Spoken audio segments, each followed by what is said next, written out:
of the KMA Leader Talks session with a minute's silence and pray to Almighty that we all remain safe and healthy and all of us overcome these challenging times.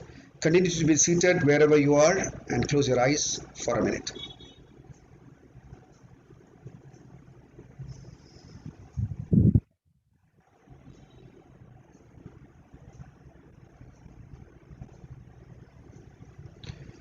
Thank you and good evening once again to our guest of the evening, Mr.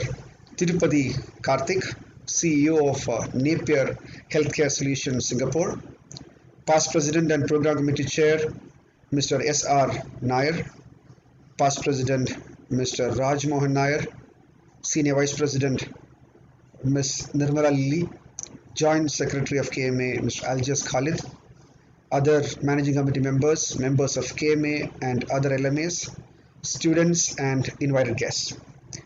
We have a very topical subject for the session today.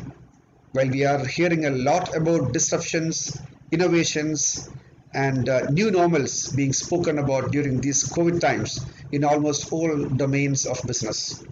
As the topic for the day says, innovations in COVID times with special focus on healthcare. We have an expert from the healthcare business to address us today on the new innovations propelled by the pandemic. Well, this is how KMA has been pulling on in these troubled times to keep our members engaged, remain positive and provide with meaningful deliberations and events of utility. Situation around us is slowly limping back to some kind of sanity, yet uncertainty looms large on many aspects of our day-to-day life and business. Adding to the turmoil is a new threat on a daily basis regarding the unprecedented heavy rainfalls and the related threats from our frequent visitor, that's the floods of Kerala. In spite of all the troubles and turmoil of the pandemic, KMA has been continuously bringing to you very many events of purpose on a regular basis. StartCon discussion series presenting successful startup companies featuring 20 such individuals who are making it big with their startup ideas.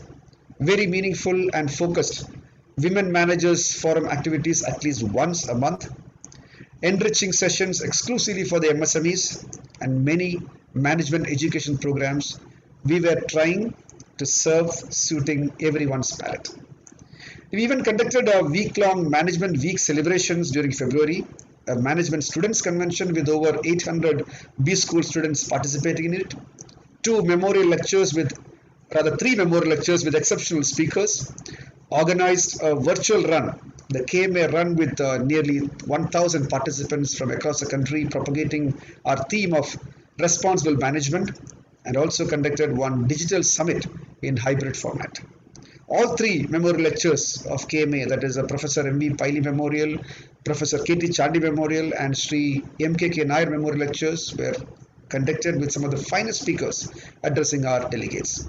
In addition to this, we have started a series of workshops for the MSME sector with an opening meet that was inaugurated by the State Industries Minister, Mr. P. Rajiv himself, and continuing with specific workshops enlightening the participants on various schemes, benefits, and offers available with central, state, and banking institutions. We thereafter had the first of such workshops on central government schemes, where we have had the State Industries Principal Secretary, Mr. Mohammad Hanish, and Joint Director from the Ministry of MSME, Government of India, Mr. G.S. Prakash, addressing the delegates. We had the second in the series of workshops last month when Mr.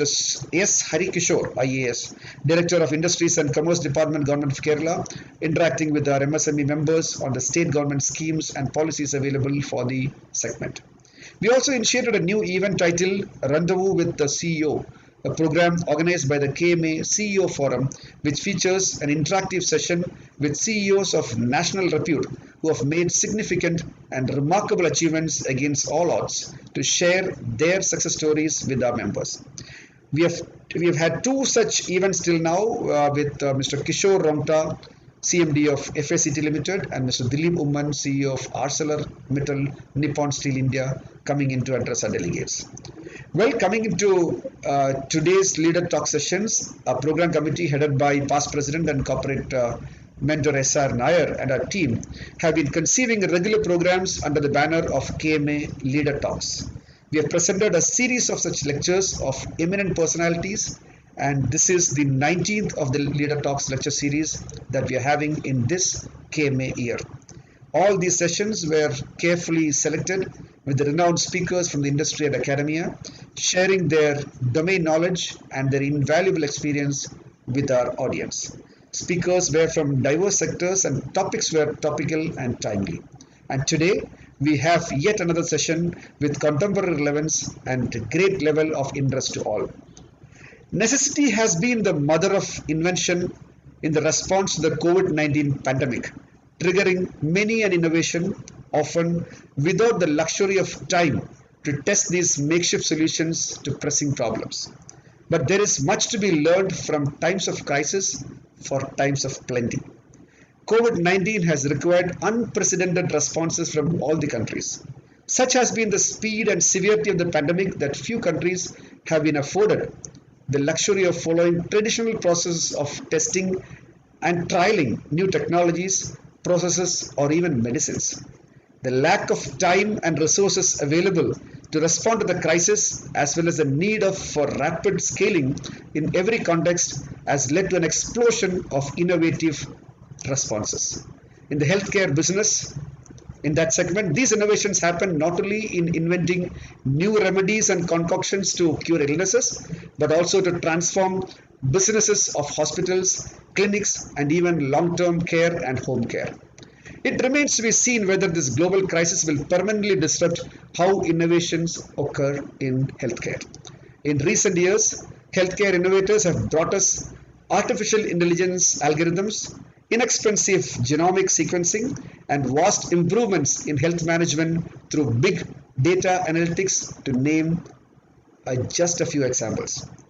While the COVID-19 pandemic has placed unparalleled demands on modern healthcare systems, the industry's response has vividly demonstrated its resilience and ability to bring innovations to market quickly. And we have with us today a leader who is part of spearheading one such business house which is continuously innovating to enable and support the healthcare segment. We have Mr. Tirupati Karthik, CEO of Napier Healthcare Solutions Singapore, to address us on this interesting topic of innovations in COVID times with special focus on healthcare. On behalf of the Managing Committee at KMA and all present here, I formally welcome you, Mr. Karthik, to this session of KMA Leader Talks. I also extend a hearty welcome to all the past presidents of KMA present here, members of the Managing Committee and the Executive Committee, Senior Vice President, Joint Secretary, members of KMA and other LMAs, student members, members of the media, and all invited guests to this session which is about to begin. So without further ado, let me invite our Program Committee Chair, Mr. S.R. Nair, or SRM as Karthik was mentioning, to formally introduce the speaker and also take us through this session. For those who still do not know SR or SRN well, he is a senior past president of KMA and is a renowned corporate mentor, business coach, author, blogger, and thinker who turned his focus to academia after a successful stint as an IT entrepreneur for many years. Over to you, SR, to introduce a speaker and to take you through the session, including the Q&A. Thank you so much. Thank you, President. Thank you very much. Chairman of the session and President of KMA, Madhav, audience which consists of corporate managers, entrepreneurs, businessmen, and students. I would now briefly introduce Mr. Tirupati Karthik and then hand over the podium to him to do the presentation. He would do so for about 35 to 40 minutes, and then we would get into the questions.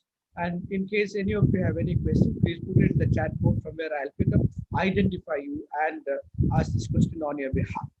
Let me get to introduce Mr. Tirupati Karthik.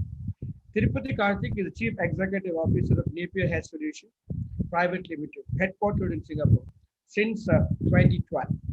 A leader in the healthcare IT space, Karthik has extensive business leadership experience across Asia, Middle East, and the USA, particularly in the enterprise software space.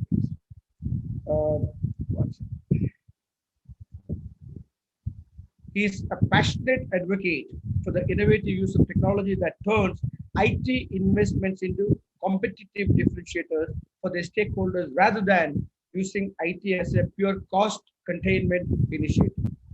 Before joining Napier, he served with Emphasis, which is an HP company, as a senior vice president of Asia Pacific and Japan, including India. His other successful stints include regional leadership roles in companies such as SAP and Covisint, which is a joint company of GM, Ford, and D6. As an entrepreneur, that was another stint that he has had. He was a founder and chief executive officer of Nihongo Bashi, speaking Japanese, okay, an investee company of Economic Development Board, Singapore. Karthik is a winner of 2007 Spirit of Enterprise Award given to honor self-reliant entrepreneurs starting and operating small and medium businesses in Singapore. So let's hear from Karthik about the innovations during COVID times with a specific reference to healthcare. Karthik, all yours. Please go ahead, sir. Please unmute. Yeah, thank you. Thank you, Mr. Madhav Chandran, and also SR Nair for a nice introduction both to KMA and my own background. Uh, I'm very excited to be amongst all of you with such accomplishments as we were discussing prior to the start of the call. Today, my session is more focused in trying to go through what. Just give me a second, let me share my screen and then we'll be all good to go. Yeah. The screen So is visible. Yes. Yeah. yes. So we've taken the liberty of using your logo. I hope that's okay. Uh, I'd like to talk about, rather not talk about, I'd like to discuss the innovations that are happening in our industry, the healthcare industry. It's a very, not many people would know, it is the most fragmented industry in the world, the healthcare technology world. Compared to just the opposite, for example, in the IT world, where the top 4 or 5 players would hold 80% of the market share, here it is just the other way around. So, in addition to the traditional IT challenges that most industries face, we have another unique challenge, which is how do you make something profitable on a fragmented scale? So that's, I think, keep that in mind as we go through it, and it'll also give you, in addition to that, as we were discussing earlier, the reluctance of healthcare professionals to use technology a lot, fundamentally arising from two concerns. One is that the lives of people are at stake, so they don't want to jump into something that comes the most fanciful one, so you don't find so many early adopters, so to speak, and also a general disregard for technology because they believe that a lot more can be accomplished in a face time with the patient instead. So keep that in mind as we go through this. We call it the Samvad, which is the in the spirit of dialogue. Please do not treat my discussion here as a monologue. I would really love to have an interaction with you. Hopefully, at the end of it, I can learn a little bit, and so can you about healthcare. And I think that's the idea that we want to look at. In terms of the agenda, what two simple points: how do we pandemic proof the world using technology, and how has that technology forced and innovation in an agile manner in healthcare. So I hope to complete this in about 30 minutes and then still have some time hopefully left over for a conversation between us. If you were to reimagine healthcare, I think there are two key trends that actually nothing fanciful like the healthcare industry always has been. We are not known for revolutionary stuff. We are known mostly for evolutionary and incremental innovation. I think what the pandemic has done is it has accelerated the arrival of an interconnected digital health system. It just laid an emphasis on why it ought to be that way. And there was anyway a move out of caring for people out of hospitals, but it is now again accelerated by COVID-19. What do I mean by this? Just imagine if, for those of you who are frequent users of Amazon services, just imagine if Amazon told you that, henceforth all deliveries will be available to you at my warehouse. Please come and collect it. and that would tell you what it means to use a logistics provider. And that is how a lot of the healthcare has been designed for the last few decades, I would say probably centuries, since the modern healthcare system has been put in place. Healthcare has always told its stakeholders, please come to my place to get treated, otherwise too bad, right? And that sets up this issue of access to health. What might surprise a lot of people is India, as an example, does not have a shortage of healthcare professionals. It does not have shortage of money. India, like what the former finance minister once said, I remember very vividly when he came to Singapore, Mr. Chidambaram, he said, India is not a poor country, it's a very rich country with a lot of poor people. In the same manner, India does not have lack of resources. The issue is all those resources are concentrated in but a few large cities, and that creates this new problem of access to health. It's not new or unique to India alone. It is true for all large countries. India just seems to be on a more severe side of that access to healthcare, which is now getting better, and we'll see how that is happening due to the last 24 months. Uh, if you look at the history of pandemics, COVID is actually not even significant. You look at Black Death in the year 1347, about 200 million people. That's the fatality rate. COVID, as you know, is probably about 4 million as it stands today. Even the recent Spanish flu, which is much spoken about, is about 50 million. I'm just trying to, I'm not trying to, play down the deaths. Every death is one too many. But the point is, let's look at the scale of what happened. And when this Black Death happened in the 13th, 14th century, right, the population of the world was probably more closer to 2 or 3 billion. Today, it is more closer to 7.5 billion. So that gives you an idea of the number of fatalities as a percentage of the population. If you look at that, the 4 million actually shrinks to a even lesser importance in that sense. Look at where we stand today. There are 240 million cases that are there, but the deaths are about 4 million globally. Uh, Not very surprisingly, every country, big, small, fat, short, stout, whatever adjectives you can put onto countries, all of them have suffered. Uh, Developed countries have suffered, developing countries have suffered, underdeveloped countries have suffered. I don't want to go through these morbid statistics, but I think what is of heartening statistic is in India, about 21% of the population is fully vaccinated, and close to about 978 million have been, out of the 1.3 billion, have been given at least one shot. A single shot, as we know, does a lot for improving the immune response to the COVID pandemic. So I think just leave it at that. But what it has done is, in India, as much as in every other country, including the US and Europe and Singapore and all of them, it has taught us one thing, that our healthcare response needs to be badly coordinated. It has to be interconnected in a lot better fashion than it is today. Today, it is a mosaic of small healthcare facilities here and there trying to deliver something, but it has to be interconnected a lot more. And we will examine that a little more in the next couple of slides. In response, what have we done as a healthcare technology industry? We have tried to deliver what I call as care anywhere. If you go back to the example we were talking of, today, people, as if you're a consumer in any market, in any country, doesn't matter. What is the first and foremost expectation you have? That the service, the product should be good, the service should be good, and it should be delivered where I am. Why, in the case of healthcare alone, must we therefore expect that people go to hospitals?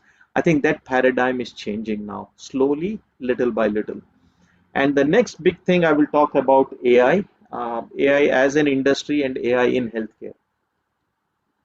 Both, by the way, are growing in numbers that we can't simply think of today, and we'll talk a little bit more about that later, right? Uh,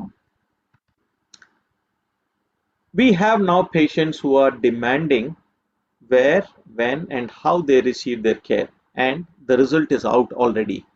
They want it in the comfort of their homes. They want it outside of the hospital setup, especially for the elderly, because we have something called a hospital acquired infection, and that is something that becomes worse as people go into hospitals over the age of 65 that go there. They get a lot of hospital acquired infection which you can do without. And as a result of this, this is probably data coming from the US, and that's why they're talking of ambulatory surgical centers. But in the US, uh, the ambulatory surgical centers, or ASC as they are called, are facilities that are not within a healthcare facility, but they are more like daycare, day surgery centers where people go for surgery for a couple of hours and get out. Obviously, if someone has been having an episode of urgent care, you will obviously have to go to a hospital, which is where you will need all these urgent care infrastructure that hospitals have. And in the COVID times, we have seen a surge in the utilization of those urgent care facilities as well. The last trend has been an increase and almost an explosive increase in retail health clinics, more branded ones, very specifically for a certain condition, chronic illnesses, so on and so forth. The interesting thing that Forbes said was starting 2021, every business will now have to have a healthcare component. They obviously dramatized it for and exaggerated it for an effect, saying that every company will have to become a healthcare company. But the fact is, if you have 5,000 employees, you have to take care of 5,000 employees. Otherwise, they are not coming back the following morning to work for you. So every company has been forced to look at COVID insurance, healthcare insurance, mental health. We've been doing a lot of that ourselves in India, where we have a development center and so on. And this now becomes an essential part of our business calculus, which is how do I take care of my employees. So the healthcare agenda becomes a part of the business agenda now, even if you're not in a healthcare sector. Right. What has this done? This value-based centricity in approach to everything that companies do. For patients, what it has done is it has reduced the instances of under and over treatment, which is a good thing. You get better counsel, which means you get educational materials. It's not unusual to see even in India, the moment you finish a consultation, the doctor actually sends you a link saying that read this up about your condition. So that makes a patient a willing stakeholder and a co-passenger in that journey of delivering healthcare, and personalizes it. So that's kind of some of the things that it has done. And from a technology perspective, Care Anywhere today is delivered, in my view, through things like virtual care, remote patient management and monitoring. We'll talk obviously about AI and big data and analytics and so on. Yeah. But what the disruptors have managed to do is to force and convince everyone that simplicity is a must and convenience is, it's no longer table stakes, but it is something more than that. It is the very hygiene condition that requires you to be in the space. If you look at telemedicine, which is what was previously a cornerstone of healthcare, virtual care, look at this funding for just the telemedicine business in the US. It's broken all the records, and in a fourth quarter in a row, you can see how the numbers are jumping up, right? I don't want to read through all the stats. I'm sure you can look at that yourself at a later point in time. I'll leave these slides with you. But telemedicine alone has contributed 27 telehealth unicorns. That must tell us something, that this is probably where the personalization and the intuitive healthcare ecosystems are congregating to deliver some value to the ultimate stakeholder, which is the patient. So keep this in mind, especially those of you who are entrepreneurs wanting to go into healthcare. In future, the thought of the healthcare design of systems and facilities will not be restricted only to a hospital. You'll increasingly see care anywhere by design, which means that constraint will be lifted. Uh, Again, another data point for what it is worth. This whole space is likely to be 300 billion by 2028, just the virtual care alone. What is going down, if you can see on the top, I'll just spend a quick minute talking about it, is the reduction and the degrowth in skilled nursing facility and the long-term acute care. The long-term acute care is where people were pushing, and not in India but in other parts of the world, people were pushing elderly, those that did not have a family support, into long-term acute care facilities called nursing homes. Do not confuse this with the nursing homes in India. This is nursing homes where people stay for 20, 30 years, so on, until end of life, some, and in the end last 1 or 2 years moving into hospice and palliative facilities as well. This is degrowing because now, as you saw earlier, everything is moving to where I live is where I want healthcare, not where you are. And so that's why this degrowth is in and quite consistent with the trend that we have been seeing so far. Uh, like I said, it's not new, but look at the acceleration. It just went like 100 times from one end to the other in terms of the CAGR.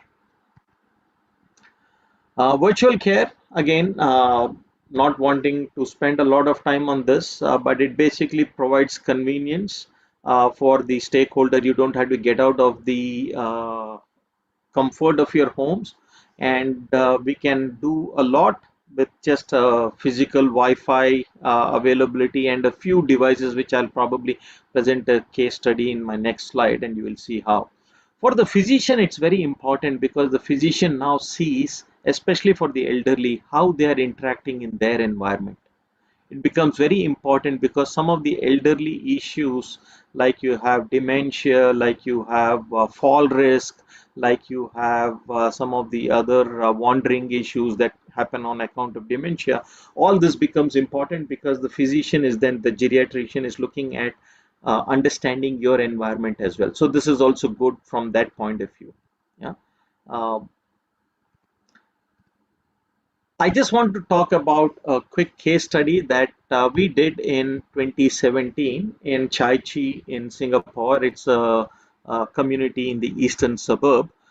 This was sponsored, rather not sponsored, it was funded by the Infocom and Media Development Authority, which is like the IT ministry in Singapore. We recruited about 60 elderly patients for two services. They were all between 45 to less than 80, and they must have had history of blood pressure or diabetes or both. And for the tele rehab, we looked at the people who must have had osteoporosis or osteoarthritis.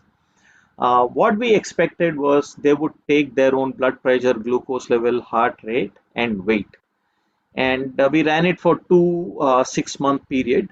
And the greatest impact we found was blood glucose and blood pressure could significantly be impacted in terms of outcomes. They could be significantly impacted in that short study of 6 months, where all that people did, we did not give any medication, we didn't do anything, we just got them to take their readings on a daily basis. That in itself, plus a little bit of counseling over the phone, brought their conditions under control. And it was, in my view, a good success, a good pilot. 77% said that they would recommend this to their families. 91% of them said was it was easy to use, and over 95% were highly satisfied with the program. And a lot of them said they would of course like to continue, provided we gave all those blood pressure meter, the glucose, and the heart rate and the weighing scales and all of that for free. We gave them a free Wi-Fi, and if they gave them a free doctor consult, they said they would certainly like to go ahead with this. But in Singapore, as probably some of you might know, nothing ever comes free. So that was where we ended the program. But it was very heartening for us to see that the elderly did not find a barrier to using technology. And this I'm talking 5 years ago. They were making use of smartphones and things like that. So this was the earliest pilot we did of an care anywhere in Singapore. We married the Wi-Fi plus IoT. IoT is the Internet of Things. These are all devices that you see there: the BP, the glucose meter, the heart rate monitor, and the weighing scale. They were all equipped with a Bluetooth device, so that the moment a reading was taken, it connected to the Wi-Fi and transmitted that to a portal that we were manning at our end from a central platform. Moving on to AI, very interesting. For those of you who are old enough to remember the dot-com boom that eventually went bust, I remember in 1994, I sent from, in those days, I used to work for this company called Digital Equipment here, and I sent an email to someone, and within couple of minutes or seconds, I got a response from someone in the US, and it was like, oh my God, what happened? Right? And then, of course, it went into a euphoria where there were a lot of internet businesses that were set up, and there was dog.com, dogfood.com, dogpet.com, and sleeves.com, dogwalker.com. And obviously, when dog.com died as a business, the other also followed suit. But what it left for us is, look at this, a very rich portfolio of companies who run the whole business using internet. In those days, if you just used internet and you could list on the stock exchange saying that I'm an internet business, put an I or an E in front of you, but the only one left from there is eBay today. None of the others are even alive. Why I'm giving you the story is, consider for a moment AI. AI is exactly the same thing. AI is not a business, just like internet was never a business. Internet was a way of doing things. AI is a way of doing things. AI is what I take for a moment. One more point I just want to talk about. In a day, do you say that I'm going to be dumb for 7 working hours of the day, and every morning 9 a.m. to 10 a.m. I'm going to think? Would you ever work in a mode like that? Why then are companies setting up an AI division? This is what I would like to ask all of us. Why do we have to set up an AI division or an AI product? Why cannot I be intelligent throughout? And that is what is my view of AI. We must infuse AI in everything we do. Every feature I build in every product that I deliver, I must have the ability to use AI and deliver intelligence to my stakeholder to make decision making. I will never be able to replace a doctor with an AI box or an Alexa equivalent talking of something, but I can make his life infinitely easier, because, very simple, man cannot build something that he himself doesn't know. So this engine cannot get better than its own creator.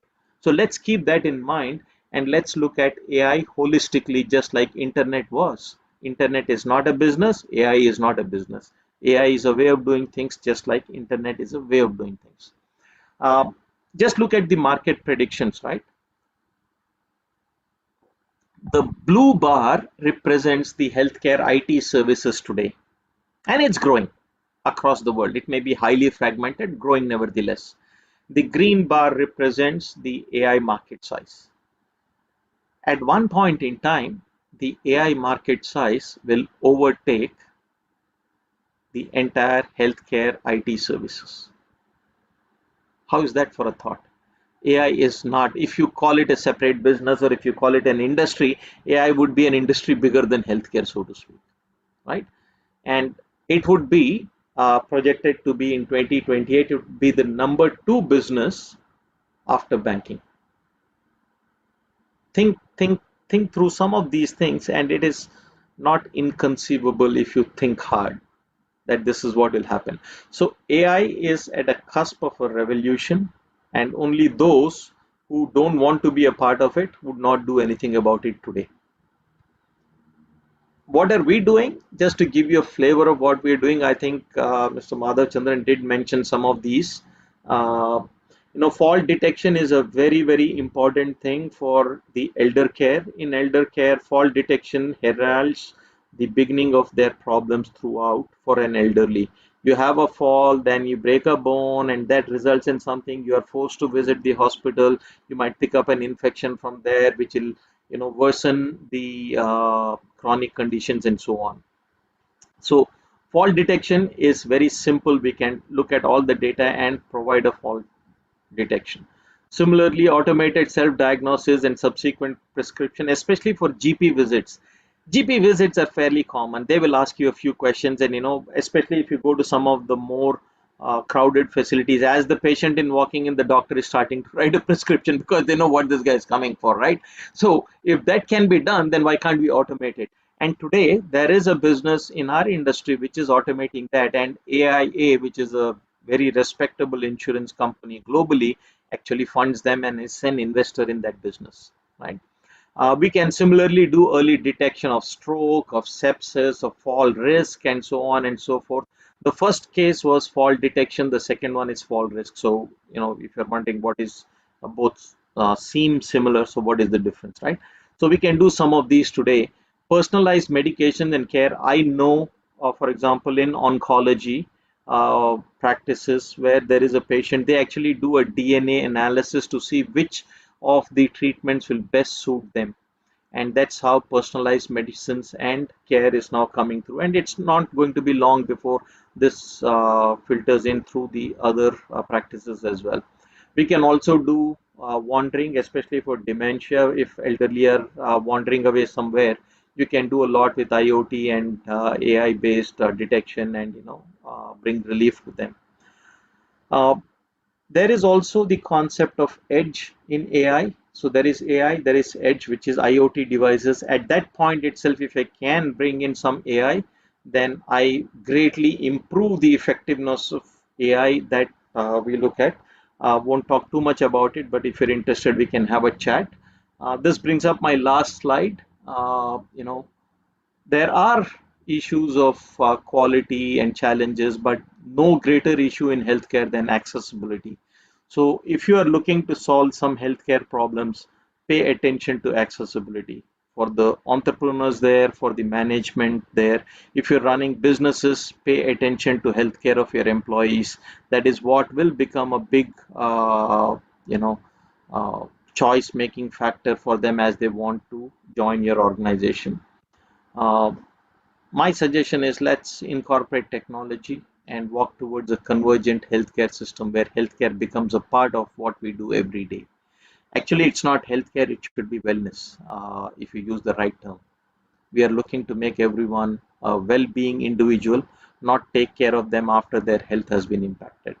With that, thank you very much for a patient hearing, and be happy to take any questions that if you have. Thank you. Karthik, just stop the screen share so that we can get the complete view. Yes, very Sure. good. Nice, thank you. Yeah. While I will be receiving questions from the audience here, I will engage with you some questions and therefore thereafter take it from the Karthik. Thank you Sure. very much for a very crisp and at the same time a lot of data point oriented presentation related to healthcare, and I have been enamored by by your findings on healthcare on the elderly, and you also ended by saying about the fall, which is actually an attribute of the elderly. They fall and then thereafter they get into challenges themselves. I would start with asking you this question on retail, the evolution of retail health clinic. Earlier we have had this GP thing, and thereafter then went into specialization, and people started going to hospitals and healthcare facilities, and then now you say that evolving into a retail health clinics. Okay, so would you be able to show some more light on this retail health clinics? I understand that this is all very prevalent in places like Singapore, etc. But will it be in a pole position if you really look at it in countries like India? Sorry, I lost you towards the end. What is the question? Will it?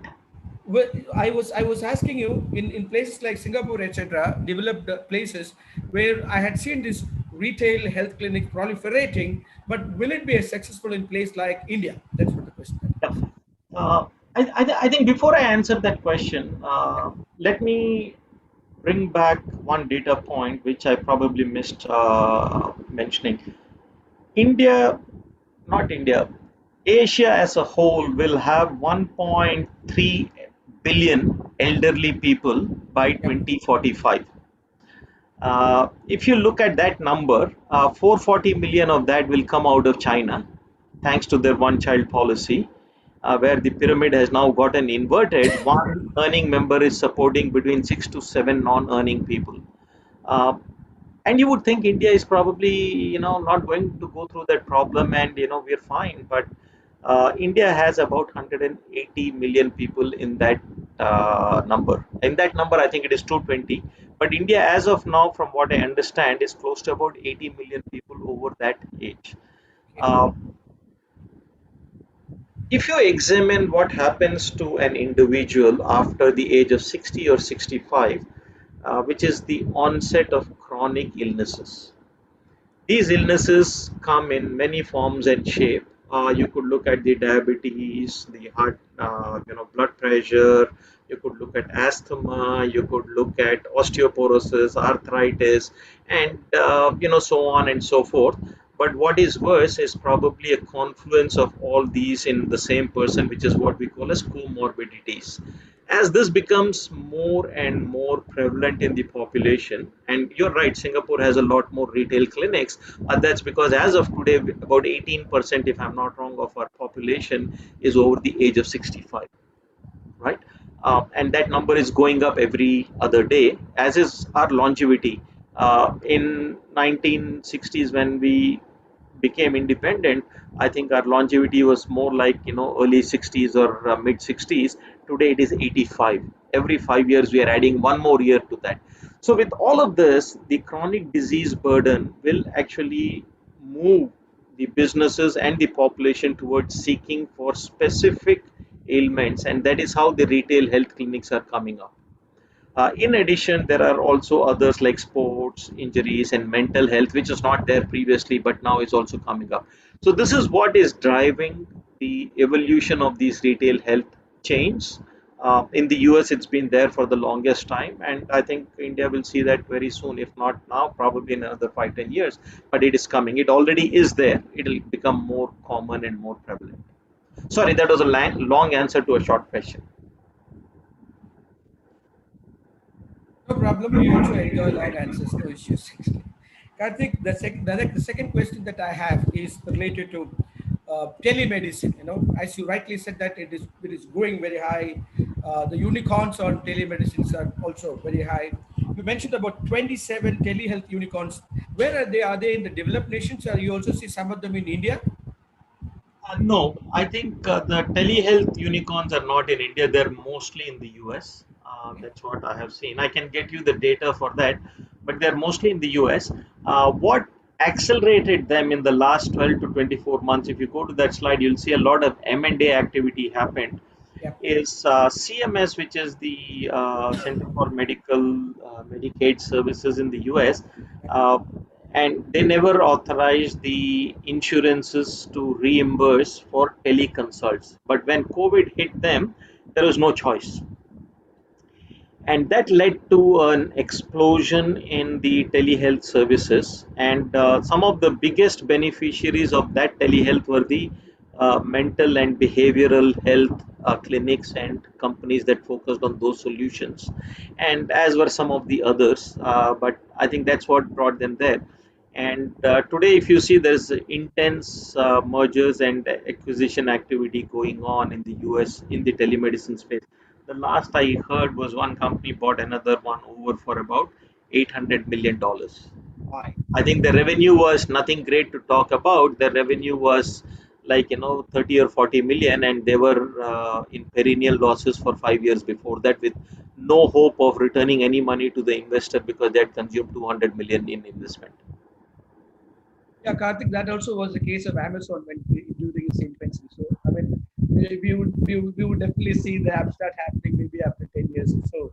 Now, this question is about, uh, this telemedicine is all about going to the protocols. You have seen the stroke telemedicine, heart-oriented telemedicine, and of course, you said about mental consulting or therapies that is happening in telemedicine. At one end, we see that you are able to, if there is a good bonding between the doctor and the patient, and this normally happens between one-on-one. And how can it be simplified to a virtual system of one-on-one that is happening? Are you seeing this being accepted and this is growing?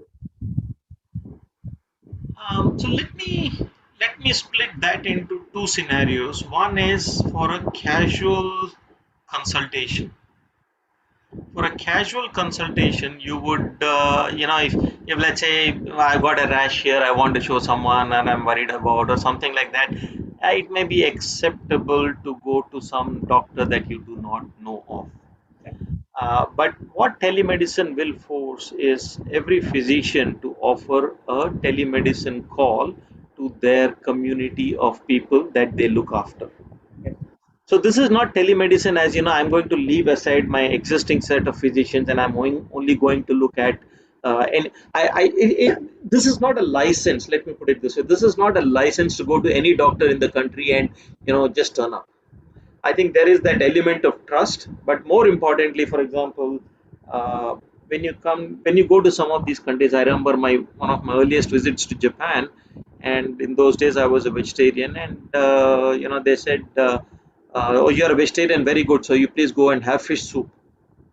So I said, yeah, sure, But if you do not know that vegetarian and Indian means this, then you'll have a problem. So you have to put it in that cultural context.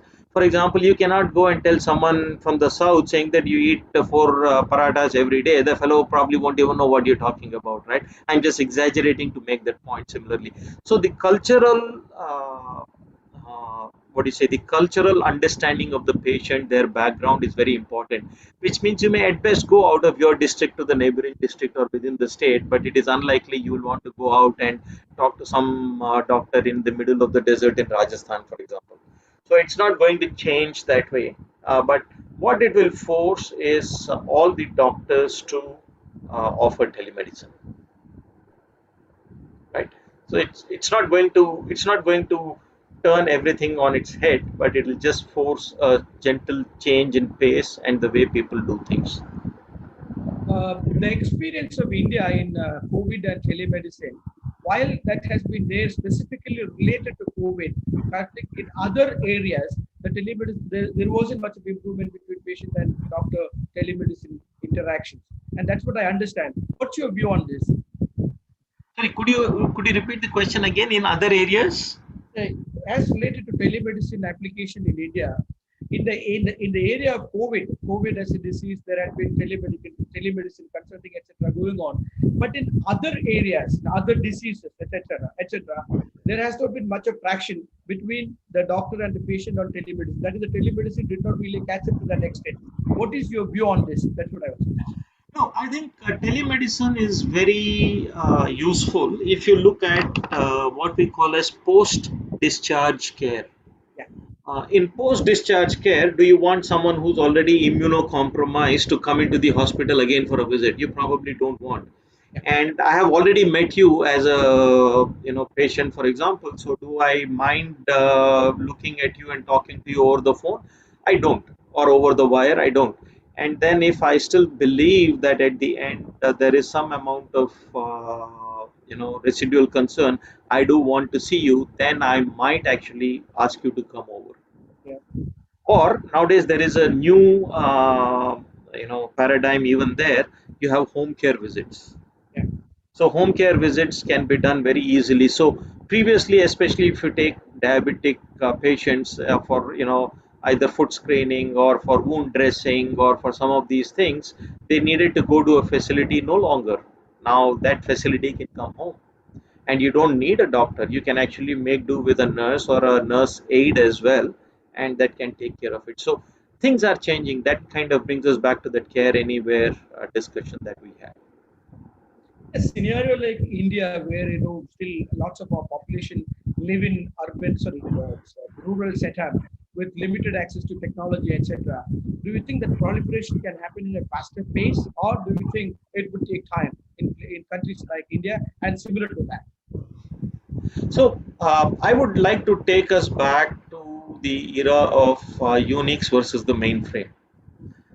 India blissfully, I remember, bypassed the Unix, the mainframe wave because we didn't even know what we didn't know, right? In the same manner, a lot of communities in rural India, and for that matter, any large country, rural country. I have been to rural communities in the US where there's 2,000 people in a small town, and we were trying to implement a software in the hospital that they had, and they are no different from the rural people in India. It's just that they just look different, and they wear and groom themselves differently. They wear different kind of clothes for that season. That's about the only difference. But the communities in remote regions, rural communities, are pretty much the same. They don't have internet. They are quite hardy people, and they don't believe anything is wrong with them until they're completely laid to waste in a bed, and that's when they think, oh, something happened to me, right? So that's because healthcare is very patchy even in developed countries, in rural places, and India is no different. But what has changed is, you look at 3G or 4G today, almost everybody has a phone, and we are actually working on technologies where I can deliver a teleconsult over a 125 kbps line, for example. That's the video transmission rate that we are looking at. We are working with the university here in Singapore to see if we can achieve that. And if you can deliver that, it will be fantastic. I remember in 2001 or 2, it was when the then president, Dr. APJ Abdul Kalam, came to our office, because in those days we launched telemedicine with a hospital in Hyderabad, and we used some of the technologies, a video server technology that was used in the space labs. And if you recollect, he was a big champion of bringing space technologies for domestic and other industry users, and that's Yes. what we did. So if you do all of that, India is a great place. It's a jugaad nation, if you will, right? Necessity is the mother of invention. If you have no resources, how do you still make something out of it? And if you can look at all of that, we will leapfrog the need for building healthcare facilities in rural community. Telemedicine, I want to argue, is one such technology. Yeah, I'll go with you that because that is the need of the hour. But only thing is how the application is being accepted by the folks and how it is being implemented. I have very by the case study that you've done, okay, and finding that BP and blood glucose levels, there had been remedies that is happening or things were not going up, and uh, that has been a good revelation. That means by simply even monitoring and giving some counseling, things are improving, isn't it? Yep. So now there is on the other side. Now I see a lot of millennials actually doing self-medication by through the Google University. So Yes. how do you compare these two together? I think the Doctor Google. So there is some of my doctor friends say they most of the patients come to them for a second opinion. The first opinion has already been delivered by Doctor Google, Yes. right? So your second opinion is what they come to you for. I think it is very dangerous. We would obviously discourage all of that. Uh, Having said that, Google is a good medium for patient education. We call it the CEI, or the continuing education, and that's a very good source to understand once you've been diagnosed and that Yeah. has been confirmed. But I don't think people should be doing self-medication.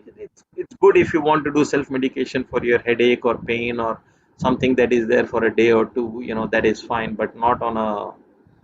In fact, no one knows what could be if you have a swelling in the arm. You don't know whether it is because of something very minor or it is something major. So uh, I don't think we would want to advise anyone to do this.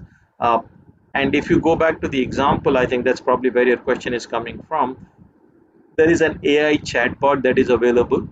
It has used about $100 million of investments and about 2,000 odd PhD nursing and medicine professionals, and they have built every conceivable what we call as a clinical pathway in that chatbot. So the moment you present a question, it will then guide you through a series of a complex tree of decision making, and then give you a suggestion saying that this is what it is. I have personally been in that session, that kind of a discussion, and there are sometimes if you present completely irrelevant, symptoms, they'll say you should see a doctor first, and that's how it So would end. that again actually shows up the inefficacy of artificial intelligence, about which you also spoke, isn't it?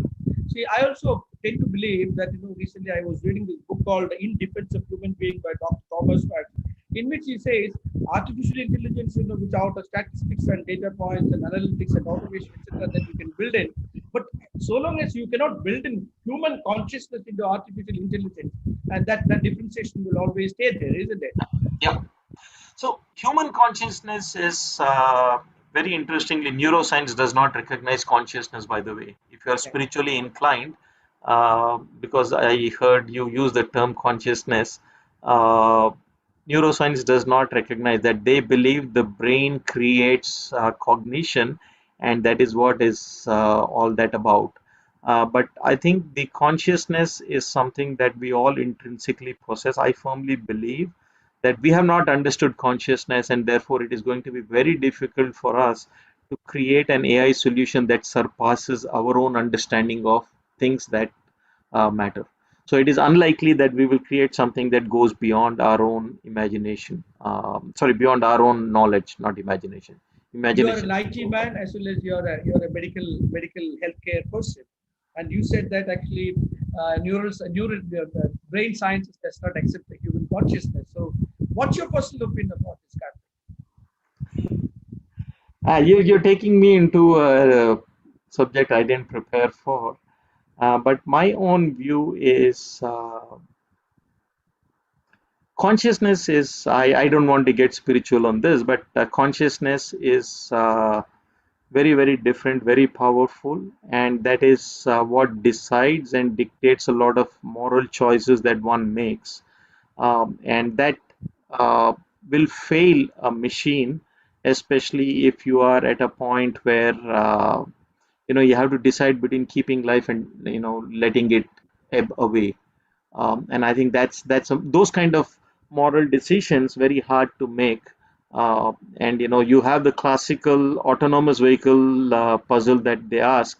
If it's a autonomous vehicle that's on a bend, and it is carrying 50 kids in the school bus, and there are two people walking on the road, if I do a little, those two will fall off the cliff. If I don't get it right, these 50 will go. Now who do you choose? Right? And those kind of decisions are not meant for uh, Yeah. machines, in my view. That's something that only a human being can decide. Thank you, Karthik. I have stopped asking my questions. I have a question here from Suresh Kumar TK on the chat box. It says, Sure. who will monitor or ensure that the retail health clinics are adhering to human ethics so that the patients are safe and satisfied? Health Department of Government or any other better solution in Singapore, which could be emulated in India, the highly populated nation? That is his question. I, uh, I think these kind of questions stem from a general perception, I would say a bad or wrong perception of medical professionals in some countries and in some communities. I would like to say in defense of doctors, 99.9% of the people I have met are some of the finest individuals I have ever come across. They take the Hippocratic oath to defend a life and do everything possible, including laying their own lives, and that's what they do during the times of COVID. Now, if I can come back to the point that was raised in the question, which is how does one ensure regulation? That's a very good question. So today, if you look at it, most countries have regulation based on licensing. What that means is every doctor, I think in India, they have to register with the Indian Medical Council, if I'm not mistaken, and their license has to be renewed for practice in the country. And if there is a little bit of doubt that they're not doing the right thing, then obviously, you can take their license away in extreme cases. But talking of telemedicine specifically, because telemedicine is a very unique development and recent one, almost every government and including government of India have released telemedicine guidelines, what can be done, what cannot be done, what must be done, and what must not be done as well. Not I would not say they have gone to the extent of what some of the other countries have done, but I think they have left some bit to the flexibility of the practitioner. At the end of the day, let's all remember and believe in it. And I think this is very important. Otherwise, this lack of belief will destroy the healthcare system. We have to believe, and we have to give it to the goodness of the heart of the practitioner that they will look after you and look after you well. I think well said. But then I have this last parting question: is that healthcare, is it a business or a human welfare service? I would say it's a human welfare service. I would not. I have see we have operations in 9 countries. I have come across lots of providers, elder care facilities, nursing homes, taking care of terminally ill patients, and acute care facilities. I'm yet to come across someone who says, "Let me kill the patient and make money." I have not come across anyone.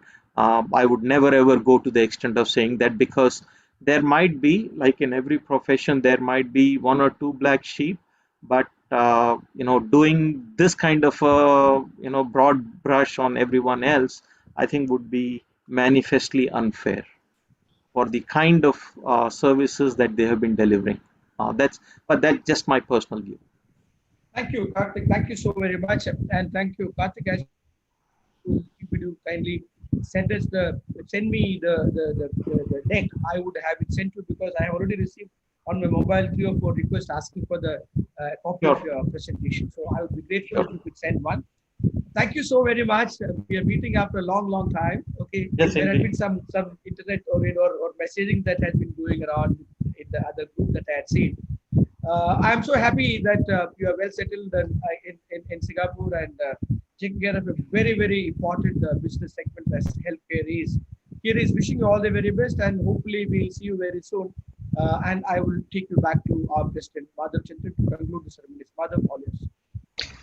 Thank you, sir, and thank you, Karthik, for that very lucid presentation and that very lively chat which you had with SRN. As you promised, you didn't focus much on the technology part, even though you are a tech man, but made the point very clear about the perpetual coexistence of technology and health science or healthcare, and that AI and IoT and big data and data analytics all are here to stay, and healthcare for that matter, even for a day-to-day life that needs to employ technology and most importantly AI in all that we do. You drove that point very straight into the core actually, and subtle reminder of the concerns of a geriatric India, or as we had mentioned KMA about a fast aging Kerala in one of our sessions recently. It's a real matter of concern, and our eyes and focus have to be straight on that elderly care or the long term care that you mentioned, and that's one area where technology has to be very effectively used. I mean, it's a very good alarm call which you have made now, and we need to really focus on that. We are all there for specialized care and medical care and all, but then we are fast aging, 84 becoming 85, 85 becoming 86. Good to hear that, but then concerns are really large. Really a good session, Karthik. We all really got a lot of takeaways from that, and a lot of people who were there, were not very commonly found in KMA session. I could see many names out there from the medical side as well as from the medical technology side. I can see some names there. I'm sure they all must have had a wonderful session. Before I pass it on to our joint secretary for the formal vote of thanks, let me just mention a couple of announcements for our delegates who are present here. We have the next session, which is from our Women Managers Forum, coming up on the 25th of October, where we have Mr. Dimant Parekh, founder and CEO of the Better India and the Better Academy, going to be in a conversation with Ms. Meera Haridas, our own Women Managers Forum member and director of Verkener Business Associates, going to discuss on a topic, building a better India. It's all about positivity. So let's listen to that on 25th of October. And the big ticket event of the month, which is LEAD, the leadership seminar in association with the Rotary International, going to be held on 30th October in the evening, where we have Dr. R.A. Mashelkar, Padma Vibhushan Mashelkar, former Director General of the Council of Scientific and Industrial Research, or the CSIR man, who was actually a Padma Vibhushan, Padma Bhushan, and Padma Shri, and has 44 doctorates from multiple universities worldwide. And the only individual who is a scientist who was awarded the G.R.D. Tata Corporate Leadership Award by All India Management Association. He is going to address us, and thereafter we have the world-renowned magician and the inspirational speaker and an exceptional storyteller, Mr. Gopinath Mudukar, taking a session on leadership development called M Cube, or Molding Minds Magically. Interesting session interspersed with magic and storytelling, and a rare chance to see Mudugad in action. There are other celebrated speakers from the Rotary leadership as well, and this is going to be a hybrid meeting with personal and online attendance made possible. That's on 30th of October at Radisson Blue is where the physical meeting is going to happen, because we have got Mudugad and a few other leaders coming in to address us, but then limitation of numbers are there, so first come first serve, there could be a limited number of seats available there. So it's on 30th of October in the evening at 5 p.m. So please stay tuned to our announcements and notices on WhatsApp, email, SMS, or whatever you get for these events and more. So once again, thank you, Karthik, and thank you, SR, for that great session. Over to our Joint Secretary, Mr. Algiers Khalid, for the formal vote of thanks. Algiers, over to you. President Madhav Chandran, our invited speaker of the day, Mr. Tirupati Karthik, CEO Napier Healthcare Solutions, Program Coordinator, Past President S.R. Nair, Galaxy of Past Presidents of KMA, and Managing Committee and KMA members. Thank you, Mr. Tirupati Karthik, for sparing your valuable time to be here today at KMA and for sharing thoughts on innovations in COVID times with special focus on a highly fragmented healthcare industry. Very happy to know all about the pandemic proofing of the world with an interconnected healthcare system. It was music to my ears to hear about the virtual care, especially where I live is where I want, not where you are. Very important for me, who is staying with elderly parents in their 90s. Great to know that access to healthcare is shifting out of hospitals. Care anywhere, especially out of hospitals, at the comfort of homes, is a great thing in our part of the world, where one sees long queues outside clinics for appointments and elderly hesitating to visiting hospitals in COVID times. It was equally great to know about the proliferation of retail health clinics. In fact, I'm seeing that already in Kerala. Healthcare becoming part of business for every company, and the fact that today we have 27 telehealth unicorns valued at 55 billion was an eye-opener. And then all about growing AI as a way of doing healthcare business. Fascinating to know healthcare providers will infuse artificial intelligence everything we do and also look at it holistically. Also to know that AI will overtake the entire healthcare industry to become the second to that of the banking industry. I'm sure everyone thoroughly enjoyed the session.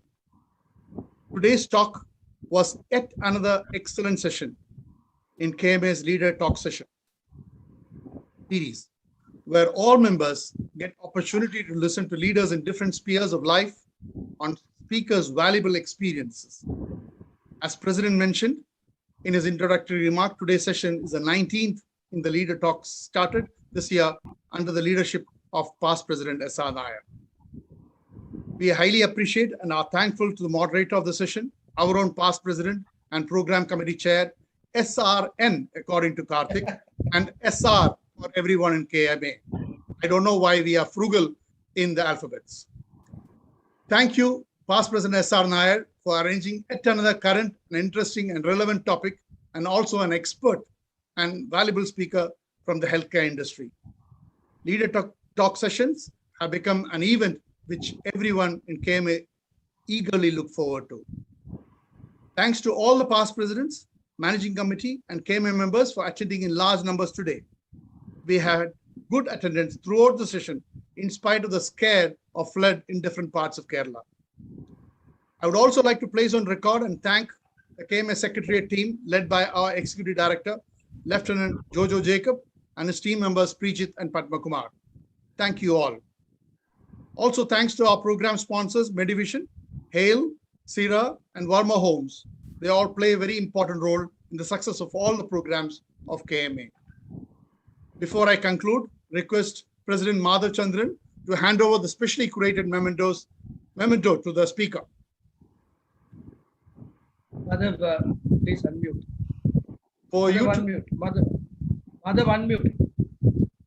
Well, this is a seen online, but it's a physical memento of a proof of you talking here at KMA today. this will somehow reach you very soon. We'll send it across to you. I hope you will cherish the when you receive it, and you'll cherish it for long of your talk today at KMA. Thank you, one and all. Have a nice evening. Thank you very much. I'm really honored to have been able to speak to all of you. I think so many of you gave your time listening to some of my thoughts. It's indeed my honor. And of course, for the wonderful memento, this is the first time I'm seeing it. And I look forward to receiving it as well. Wonderful memories again.